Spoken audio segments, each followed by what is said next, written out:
Hola, en este video voy a hablar de una teoría o metateoría que es la teoría del self múltiple y de la mente modular, donde hay aspectos que vienen de la ciencia cognitiva, de la psicología evolutiva y por otro lado otros elementos que salen incluso del análisis literario y que están permeando muchos modelos psicológicos y por qué eso es útil a nivel clínico y como esa es la base conceptual de muchas técnicas psicoterapéuticas, eh, específicamente una que es muy útil a nivel clínico, que se ocupa en varios modelos, que es el dialogar con una parte de uno que tal vez está generando un problema o con la que tenemos un conflicto.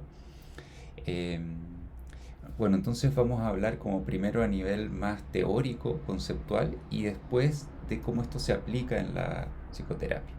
Y en otro video voy a ejemplificar esto más aterrizado, con ejercicios, con análisis de transcripciones y con ejercicios que uno puede hacer con uno mismo o con pacientes. Ok, entonces primero, hablando acerca de la mente modular, hay una serie de preguntas que han intrigado mucho a los filósofos, a los economistas también, y a los que tratan de estudiar el comportamiento humano. Y es, ¿por qué a veces actuamos como si eh, fuéramos más de una persona? ¿Por qué nos contradecimos? ¿Por qué decimos una cosa y hacemos otra? Hay algunos ejemplos que son como muy ilustrativos, son bien concretos, pero son los ejemplos que se ocupan más. Esta idea de ya, alguien por ejemplo quiere hacer una dieta y está motivado para comer menos, eh, tiene problemas de salud, tiene problemas de autoestima, pongámosle, y decide ya, voy a comer menos. Y nota que a pesar de eso se despierta en la mitad de la noche y va al refrigerador y saca alguna cosa para comer. Y se le ocurre la idea de ponerle algún un candado a la puerta del refrigerador y esconder eh, la llave de ese candado. No sé por qué este ejemplo es tan típico porque nunca he visto un refrigerador con candado, pero bueno, asumamos que es una posibilidad. Y se preguntan los que analizan el comportamiento humano como, ¿cómo, cómo es como que yo tuviera como un hermano gemelo malvado que tengo que mantener encerrado porque si no va a sabotearme? Pero soy yo mismo. ¿Por qué yo decido hacer algo como para controlar como otro mi eh, señor Hyde, entre comillas, como un aspecto como incontrolable de mi mente que va a aparecer ahí en la mitad de la noche? O por ejemplo, ¿por qué otra de las técnicas típicas para comer menos es no comprar ciertas comidas o comprar platos más pequeños? O podríamos pensar en otros ejemplos que no tienen que ver con la comida. ¿Por qué puedo decidir cargar mi celular en otra pieza, no en donde yo duermo? Porque así va a ser más difícil alcanzar el celular. Hay múltiples ejemplos donde pareciera como que, claro, como que una parte mía quiere algo, pero otra que fuera como independiente, como que tuviera una mente propia, quiere otra cosa y tengo que hacer algunas medidas, tomar algunas medidas para que ese otro yo no pueda aparecer, ¿ya? O no pueda jugarme en contra. Entonces, por ejemplo, llevándolo a un ejemplo que tal vez puede ser más cotidiano, ya, yo termino con alguien y borro su teléfono, borro todos sus datos de contacto de mi celular, de WhatsApp, etcétera, como para no poder llamarlo. Pero si yo ya decidí que bueno, vamos a terminar, ¿por qué tengo que ponerme barreras para no hacerlo si yo ya decidí no hacerlo? En un nivel es como muy natural esto, como que, pero en otro nivel es extraño. Y eso es lo que vamos a explorar en este video. Em, a nivel teórico, muchos modelos de la mente tienen el supuesto explícito o implícito de que tenemos un self unitario, como que dentro de nuestra mente hubiera un personaje que comanda nuestras decisiones, que tiene ciertas preferencias, ciertos gustos, ciertos estilos y eh, define cómo nosotros somos, se podría decir. Entonces, por ejemplo, desde los modelos más cognitivistas, que también están a la base de las teorías económicas, eh, hubiera como un gran computador que computa la información y decide, y toma una decisión racional idealmente, pero como se dan cuenta que la realidad no funciona así, han ido como parchando este modelo diciendo que tomamos muchas decisiones irracionales. Entonces muchas veces eh, no hacemos un buen cálculo computacional, no sumamos bien, no consideramos bien las variables y tomamos decisiones irracionales y tenemos una serie de sesgos. Pero está a la base el supuesto de que esto debería ser racional y a veces como que falla. ¿Ya? Eh, entonces está este ideal de funcionamiento de que recogemos toda esta información que hay y tomamos una decisión que si las cosas funcionan bien es racional, es lógica, es coherente y pero claro, a veces no funcionan bien, entonces tenemos ciertos sesgos, tenemos ciertas creencias irracionales. Entonces, claro, de repente no computamos bien, chuta, el costo a nivel de salud que tenemos por comer demasiado. Entonces, claro, cometemos errores, pero si la cosa funciona bien, yo diría, claro, en realidad el, el beneficio para mi salud, para sentirme bien, es mucho mayor que la pequeña satisfacción de comer en la mitad de la noche y más encima me trae culpa. Entonces, un análisis de costo-beneficio, claro, debería seguir la dieta. Eso sería lo lógico, lo normal, lo esperable. Entonces, si no lo hacemos es porque tenemos estas pequeñas fallas, cosas irracionales, como mm, cortocircuitos en nuestra mente, pero la base es que nosotros somos este computador, entre comillas, y recogemos todo y hacemos un análisis, ya, ok, vamos por allá. Entonces, como que lo principal para entender nuestra conducta debería ser cuáles son nuestras preferencias, cuáles son nuestras actitudes, nuestras creencias, como algo más interno, ¿ya? Y por ejemplo, todos los test de personalidad se basan en este supuesto. ¿Cómo soy yo? Porque eso va a determinar mis actitudes, o sea, perdón, mis conductas, mis decisiones. Y obviamente que hay algo de, de verdad en esto, en el sentido de que hay cosas que son más o menos estables y podemos predecir un porcentaje de lo que nosotros hacemos. Pero si nos vamos a las situaciones concretas, vemos que eh, en un momento nuestra conducta depende mucho de cuál sea la situación y nuestra conducta en la mitad de la noche puede ser totalmente opuesta a nuestra conducta el, en el día. Por ejemplo, si es que nosotros tenemos un, un trabajo que entregar mañana, nuestra conducta eh, hoy a las 10 de la mañana puede ser totalmente distinta a nuestra conducta hoy a las 10 de la noche, como si fuéramos personas distintas, ¿ya? O por ejemplo, nuestra conducta antes o después de tener relaciones sexuales, nuestra actitud hacia nuestra pareja puede ser distinta, o nuestra conducta antes de darnos un atracón o después, ¿ya?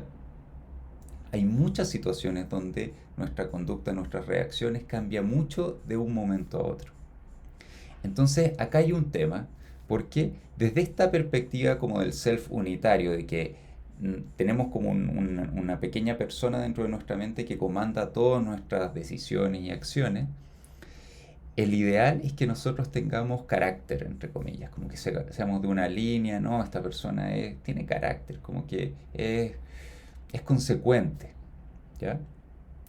Y yo me acuerdo la primera vez que empecé a cuestionar esto que fue gracias a un texto de Peirce, no me acuerdo si era Sueños y Existencia, puede ser, en que él hablaba de el carácter como algo malo, como algo neurótico. Y me pareció extraño porque siempre la idea de tener carácter era como algo bueno, pero él lo plantea como carácter como algo rígido, como que yo tengo carácter, entonces yo me identifico con un ego, se podría decir, y actúo siempre así. Entonces, ¿qué eso está mal? Y él plantea que lo saludable es no identificarnos con un ego de yo soy así, sino que actuar de acuerdo a las necesidades de la situación.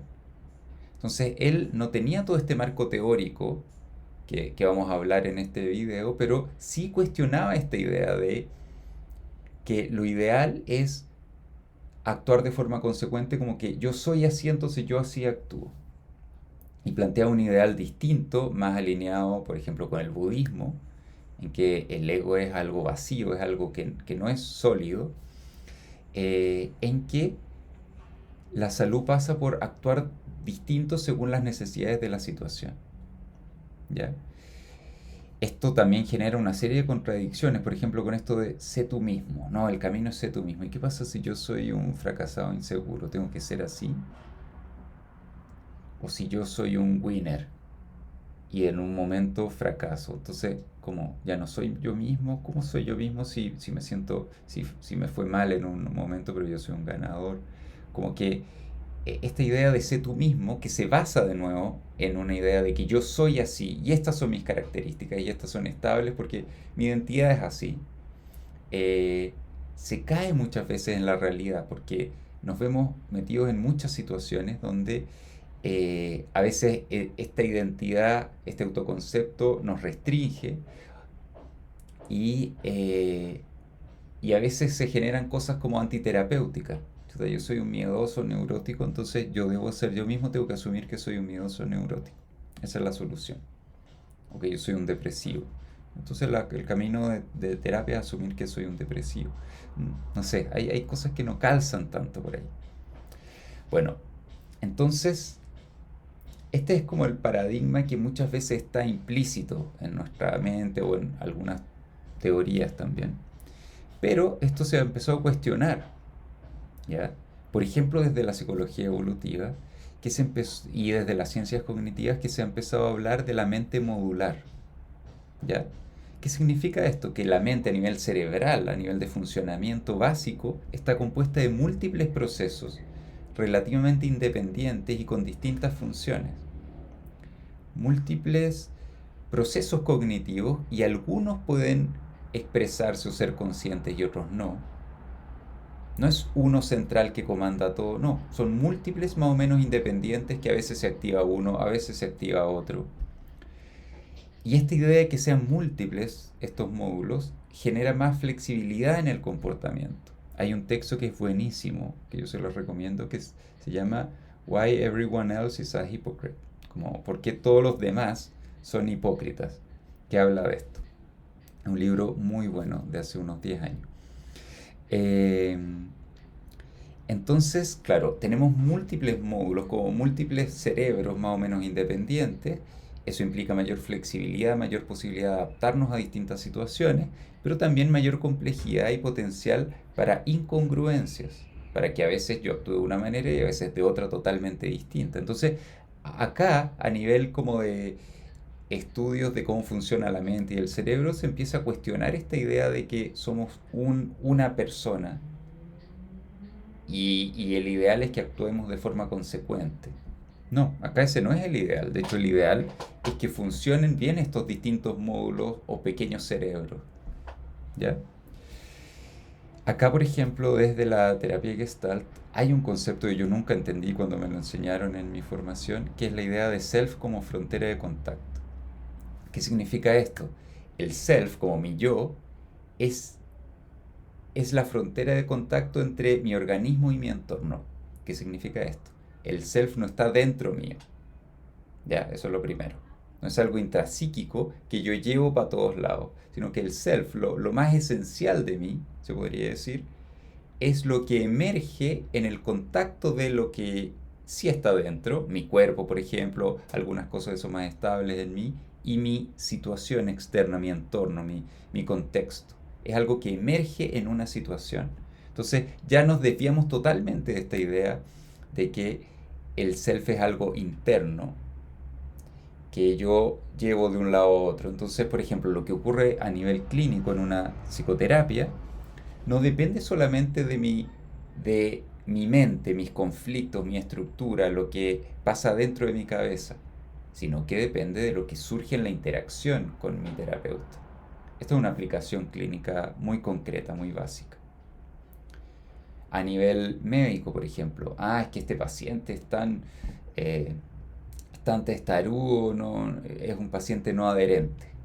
Si decimos que este es un paciente no adherente, estamos diciendo lo que está ocurriendo se explica por características intrínsecas del paciente. Pero desde esta perspectiva nosotros vamos a decir, no, pues lo que ocurre depende de la interacción entre lo intrínseco del paciente y el entorno. Y el entorno puede ser la actitud de la doctora que lo está atendiendo, por ejemplo, o la enfermera, o qué sé yo. ¿Ya? Bueno, entonces la conducta finalmente emerge en función de cuál es la situación en la que estoy, cuál es mi historia de aprendizajes previo, en qué está mi organismo en este momento, no de cuáles son mis preferencias y actitudes o rasgos de personalidad. ¿Ya? Bueno, más o menos en paralelo a esto, se fue desarrollando más desde la perspectiva psicológica, no de ciencias cognitivas, las teorías del self dialógico, que parten así más formalmente hace unos 30 años, con Hubert Hermans, un holandés, que toma teorías previas de análisis literario de Bakhtin, que analiza cómo de repente en ciertas novelas, por ejemplo de Dostoyevsky, hay múltiples personajes que son narradores, entonces la narración es de múltiples perspectivas. Bueno, esto se lleva a la psicología y después se ha llevado a la psicoterapia también. Y lo que se plantea es algo muy similar, muy, muy similar. De nuevo, hay un self múltiple, sin un núcleo. No hay un yo soy esto. No, yo soy distintas cosas. Ellos hablan de voces internas, pero también se habla de partes, de subpersonalidades, de personajes internos, de polaridades, etcétera. ¿Ya? ¿Y cuál es la gracia? Que estas distintas voces o partes son más o menos independientes. Y cada una tiene ciertas motivaciones, recursos, experiencias. Em, y entonces la disociación o la incongruencia, el que por un lado hago esto, pero por otro lado hago esto otro, es algo normal, no es algo patológico. Es algo normal de cómo funciona nuestra mente. Obviamente que hay grados también, ¿ya? Em, y hay relaciones entre estas partes. Puede que una parte sea totalmente inconsciente de otra y estamos hablando de trastorno disociativo. O yo estoy en conflicto y pelean constantemente y no es trastorno disociativo, pero es algo medio borderline. ¿Ya? Pero la disociación y la incongruencia es algo normal. También estas voces o estas partes son dinámicas. Dependen del contexto para activarse. A veces puedo estar en una subpersonalidad por ejemplo, en mi rol de profesor, que es como que fuera una pequeña persona que está activa en ese momento. Pero en otro momento puede estar totalmente en otra y con otras necesidades, otros recursos, otras actitudes, ¿ya? Entonces depende del contexto para activarse. A veces una está activa, otras veces está latente, se podría decir. No está activa, no está determinando mi conducta. Pueden ser explícitas o implícitas y a veces puede haber una o más operando simultáneamente. Cuando hay más de una puede que estén alineadas o estén en conflicto. ¿Ya? Entonces, acá se abre otra dimensión, que es que puede haber distintas relaciones entre estas voces. Puede una dominar a otra, pueden estar de acuerdo, pueden contradecirse. Por ejemplo, yo puedo tener un aspecto muy extrovertido, como de tal vez ser el centro de mesa o de compartir con los demás, y un aspecto más introvertido, más solitario, que necesita estar solo, necesita descansar, necesita alejarse de los demás, y puede que uno domine sobre otro. Entonces, por ejemplo, puede que mi aspecto introvertido domine sobre mi aspecto extrovertido y no lo deje expresarse. Y tenga muchas ganas de contactar con los demás, pero por alguna razón freno ese aspecto, inhibo, reprimo ese aspecto. Entonces hay una parte mía que está muy insatisfecha. Porque es como que fueran varias personas y una siempre le gana a la otra y la aplasta. y la domina y no la deja expresarse. ¿Ya? Entonces, ¿cuál es la noción de salud acá? La noción de salud tiene que ver con que estas distintas partes puedan ser integradas y escuchadas, o sea, asimiladas en un lenguaje técnico, no rechazadas, que pueda acoger esto, integrarlo en mi vida de alguna forma, poder darle un espacio en mi vida a cada una de estas distintas voces. Entonces, que entre una y otra haya un diálogo, no un monólogo en que solo una se expresa, ni conflicto en que hay pelea constante, sino que un diálogo en que hay espacio para ambas. Tal vez ya en este ámbito puedo expresar esta, en este otro ámbito puedo expresar esta otra, o en la semana puedo conectarme más con una, el fin de semana con otra, etcétera.